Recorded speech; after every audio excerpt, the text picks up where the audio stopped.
Yeah. What up, YouTube? S-Deuce is the name. Talking wrestling is the game. Smackdown Live Tuesday night was pretty good. Sorry the video's coming out on Thursday. Had a lot of shit to do this week. Smackdown opens up with Randy Orton. Randy Orton's in the middle of the ring, talking crap about Bray Wyatt, or we could say talking smack. Ooh, yeah, cringe, I know. Orton wants Wyatt. Wyatt wants Orton. Orton saying that Bray Wyatt's just a man, kind of what Bray Wyatt said about him, saying that Bray Wyatt's afraid of the Viper. Bray Wyatt comes on the big screen on SmackDown Live and says for Randy Orton to come find him. They have this sick and twisted game of hide and go seek throughout SmackDown. Looking forward to the match when it finally happens. I know it's supposed to happen at Backlash, but Randy Orton was permitted from wrestling at Backlash because of the concussion. So it's going to happen sooner or later. And maybe Bray Wyatt can finally win a feud. We'll see.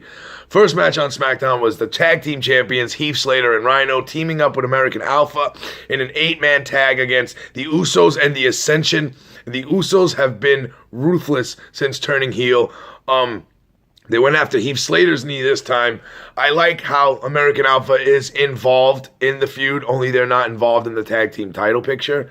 But they are going after the Usos, and I believe the Usos won't win the belts at No Mercy in a couple of weeks. I think American Alpha will prevent them from winning the belts. But Usos and the Ascension take this win when the Usos get Heath Slater alone, take out his knee, and put him in a single leg, and he taps out.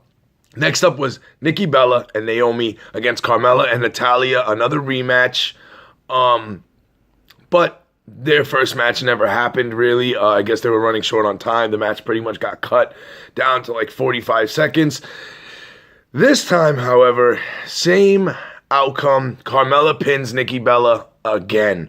Don't know exactly where they're going with this. Obviously, Carmella and Nikki Bella are going to feud. Don't know when either one of them will get a shot at Becky Lynch, but I'm pretty sure the winner of this feud will get Becky Lynch next after Alexa Bliss. Which reminds me, Becky Lynch had a match on SmackDown. As she's coming down the ramp, Alexa Bliss attacks her, takes out Becky Lynch, slams her face into the ramp 2 or 3 times, picks up the belt, says she doesn't deserve it, says Alexa Bliss says Alexa deserves it. I think they're going to have a good match at No Mercy in a couple of weeks. Becky Lynch retains, though, but that'll be my backlash, my No Mercy prediction video. This is the SmackDown Live review and reaction. Becky Lynch, great women's champ. I think she's going to have the belt for a long time. I think she's going to have the belt for a long time. I think Becky Lynch is going to be a huge champion. A huge champion. That's my Donald Trump. Sorry, I know. Very cringe-worthy video today. Then we had the Miz's homecoming. I know he signed a new contract, and Brian gave him a bunch of BS. They had balloons. They had fireworks. Miz came out to a big blah. Miz was talking smack. Another plug for the show. And then Dolph Ziggler comes out as The Miz insults Dolph's parents. They're in Cleveland, Ohio. Dolph's from Cleveland. The Miz is also from Cleveland. They go at it, and then an emotional and fiery promo from Dolph Ziggler, and an equal fiery promo from The Miz, and Miz says, you'll never get another shot at the Intercontinental title. You have nothing I want. So Dolph puts his career on the line. Miz accepts. So at No Mercy, it's going to be Dolph Ziggler versus The Miz with Miz's Intercontinental title on the line and Dolph's career on the line. Amazing promo, amazing segment. Miz has really stepped up since winning the Intercontinental title, and Dolph Ziggler's really stepped up his promo since getting the SmackDown. Remember, he was the first challenger for Dean Ambrose's heavyweight title. He cut amazing promos then. He's cutting even better promos now. I can't wait to see this Intercontinental title match. More from Randy Orton and Bray Wyatt, backstage segments. Like I said, they were pretty much playing a creepy game of hide and go seek. Randy finally finds Bray. He has this sheep mask on. He's hiding behind Bray as Bray's doing an interview. Randy beats him up. Bray gets away. That's the end of that. But then in the main event, we had Dean Ambrose against AJ Styles for the WWE World title. The WWE World title.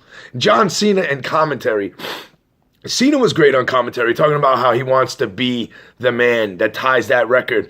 He set a goal for himself, and he's going to reach that goal. The match itself was brilliant.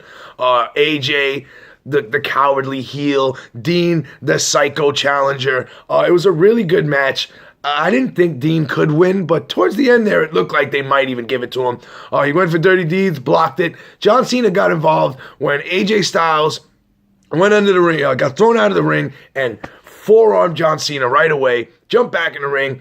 Him and Dean Ambrose had this roll up, a sunset flip, or whatever it was, and John Cena gets involved. The ref is distracted, so Dean doesn't get the fall on AJ. Dean then rolls outside and punches John Cena in the face. Everybody loves to beat up John Cena, am I right? Then Dean gets back in the ring. John gets back up on the ring apron. AJ rolls up Dean and pulls his tights. 1, 2, 3. AJ Styles retains the belt. Then John Cena comes in the ring. Him and Dean Ambrose have words.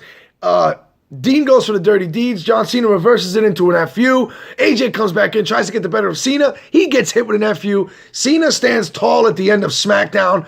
My big question at the end of this, SmackDown was better than Raw this week. Again, I did the Is SmackDown Better Than Raw video yesterday, but now I want you guys' opinion. Do you guys think this week's SmackDown was better than this week's Raw? And who's had the better show since the brand split? With John Cena standing tall at the end of SmackDown, could they make him the 16-time world champ? I don't know. I hope not. I never wanted Ric Flair's record to be broken, and I always thought if it was going to be tied or broken that it should be Triple H. As we all know, I believe Triple H is a 15-time or 14-time world champ. He'll never be 16-time world champ. I don't believe John Cena should win this belt in 2 weeks, but we never know what's going to happen.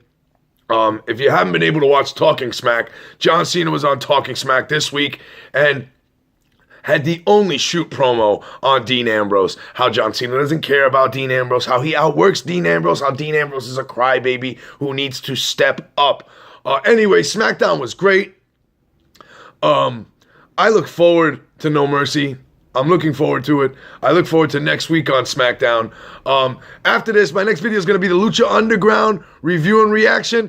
It was amazing last night. I can't stress to you guys enough. You need to be watching Lucha Underground. But remember, here on Let's Talk Wrestling, there's no gimmicks needed. Just me, the camera, and you, the viewer. So tell a friend to tell a friend. Don't forget to like, share, subscribe, and comment. Tell a friend to tell a friend. Let's talk wrestling.